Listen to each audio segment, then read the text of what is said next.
أعوذ بالله من الشيطان الرجيم. بسم الله الرحمن الرحيم.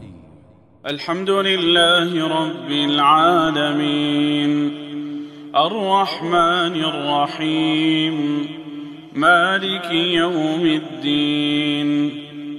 إياك نعبد وإياك نستعين، اهدنا الصراط المستقيم، صراط الذين أنعمت عليهم غير المغضوب عليهم ولا الضالين.